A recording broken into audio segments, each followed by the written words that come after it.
You're watching a rapid review of 10 of the most valuable tips when tendering for goods and services in business.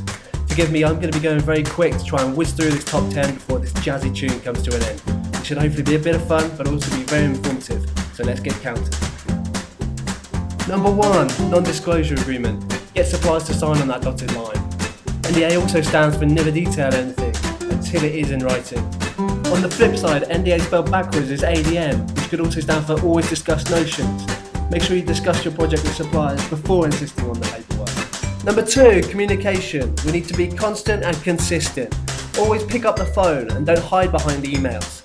Constantly check on suppliers. Ensure they have what they need. Find out when there is annual leave, who will be on the bidding team, and stay in touch throughout.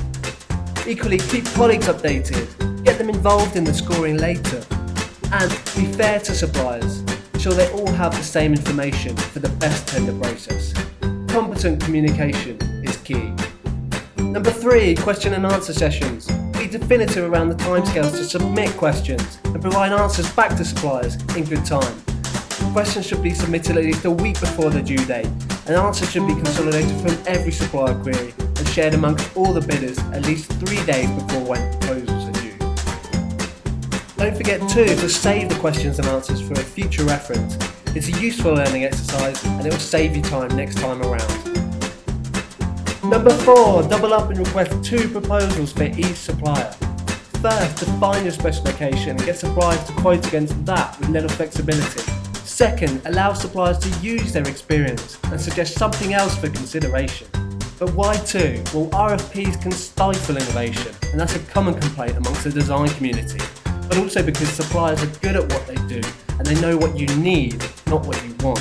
Number 5, attach a draft contract to the RFP when you send it out. Do the work up front when suppliers are competing against one another.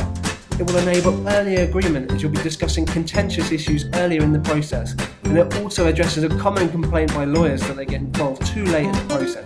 Oh, and you can place an anchor down and pull the negotiation in your favour if you use your terms first in the battle of the forms. For example, keeping the initial contract length short means you can offer a longer term later in exchange for better rates, or you can extend the contract based on good performance. Number 6, score responses against numeric criteria, side by side. That way you can pay attention to the way suppliers differ to one another. Allocate a percentage weighting to certain questions most important to your business. And like I said earlier, involve colleagues in the scoring process, experts in their area.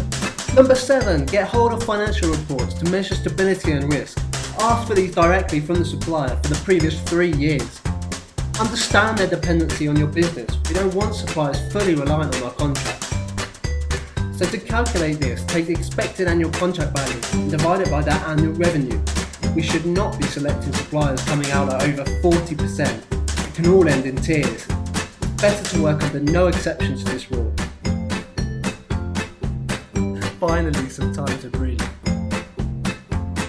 Oh no, wait, number 8, references. Obtain these from current and previous clients to find out what they're truly like to work with. Also ask detailed questions like what are their response times, how was the implementation, or even negative aspects like what they could do more of or do differently. Find out from all clients why they lost the contract. There'll be very honest feedback here and it can help you decide if they're the right fit for you.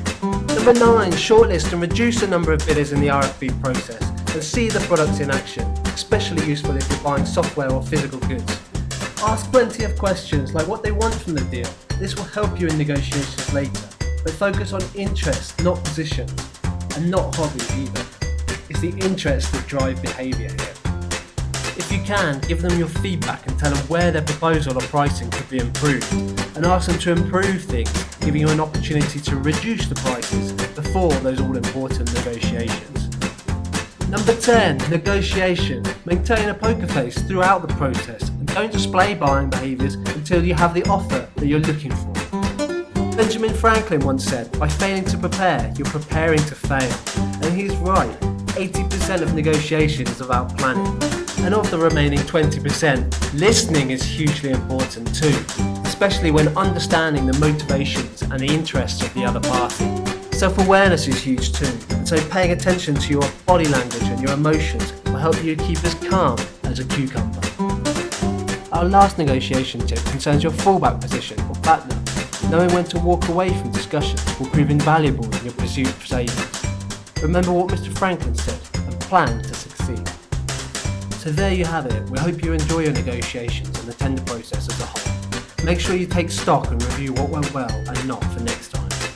We're now going to re-review those top 10 tips. 1 was an NDA.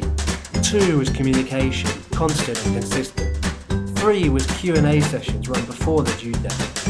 4 was double trouble with proposals. And 5 was getting a draft contract into the RFP.